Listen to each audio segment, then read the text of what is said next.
టీడీపీకి చెందినటువంటి ఒక ఎంపీ నిన్న నేషనల్ మీడియా ముందు మాట్లాడినటువంటి ఒక వ్యాఖ్యలు ఇప్పుడు బాగా వైరల్ అవుతున్నటువంటి పరిస్థితి. ఈ వ్యాఖ్యల గురించి కనుక మనం ఒకసారి చూసినట్లయితే అప్పలనాయుడు ఎంపీగా గెలుపొందడం జరిగింది. అయితే ఆయన 2.5 లక్షల మెజారిటీతో గెలిచారు. ఇదన్నీ పక్కన పెట్టేసేస్తే ఆయన టీడీపీలో ఒక సాధారణమైనటువంటి కార్యకర్త. అలాంటి వ్యక్తికి ఎంపీ టికెట్ ఇచ్చి నిలబెట్టడం జరిగింది, గెలవటం కూడా జరిగింది. సో దీనికి సంబంధించి ఆయన కొంత భావోద్వేగానికి గురవటం జరిగింది. నిన్న చంద్రబాబు నాయుడు తనకు టికెట్ ఇచ్చారని, అలాగే టికెట్ ఇచ్చిన చాలామంది అప్పలనాయుడికి టికెట్ ఇవ్వటం ఏంటి, గెలవడు అని అన్నా కూడా చంద్రబాబు వినకుండా టికెట్ ఇవ్వటం జరిగిందని, అలాగే ప్రచారానికి వచ్చినప్పుడు కూడా చుట్టూ ఉన్నటువంటి నేతలతోటి అప్పలనాయుడిని చూసుకోండి, ఖచ్చితంగా మనం గెలిపించాలి అని కూడా ఆయన చెప్పటం జరిగిందని.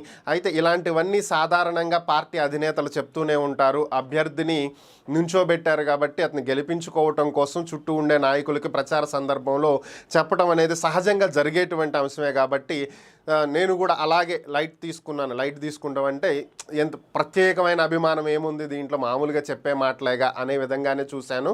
అయితే గెలిచి పార్టీ ఆఫీస్కి వెళ్ళినటువంటి సందర్భంలో ఎంపీలందరితో సమావేశమైనటువంటి చంద్రబాబు, ఏం అప్పలనాయుడు ఢిల్లీ వెళ్ళటానికి ఫ్లైట్ టికెట్ రెడీ చేసుకున్నావా అని చెప్పి అడిగారు. అలాగే తన పక్కనున్నటువంటి ఎంపీలకు, పక్కనున్నటువంటి మరొక ఎంపీకి అప్పలనాయుడికి కూడా టికెట్ సిద్ధం చేయండి అని కూడా చెప్పడం జరిగింది. దాన్ని అక్కడతో వదిలేయకుండా మరికొంత సమయం తర్వాత అప్పలనాయుడికి టికెట్ కన్ఫామ్ అయిందా లేదా, అవ్వకపోతే మన వాళ్ళు టికెట్ బుక్ చేయండి అతనికి అని చెప్పి ఆయన అంత కేర్ తీసుకుని మాట్లాడటం, ఇంకా సాధారణమైనటువంటి కార్యకర్త స్థాయిలో ఉన్నటువంటి నన్ను ఎంపీని చేయటమే కాకుండా నా ఆర్థిక పరిస్థితిని గమనించి ఆయన అన్నింటినీ దగ్గరుండి చూసుకోవటం.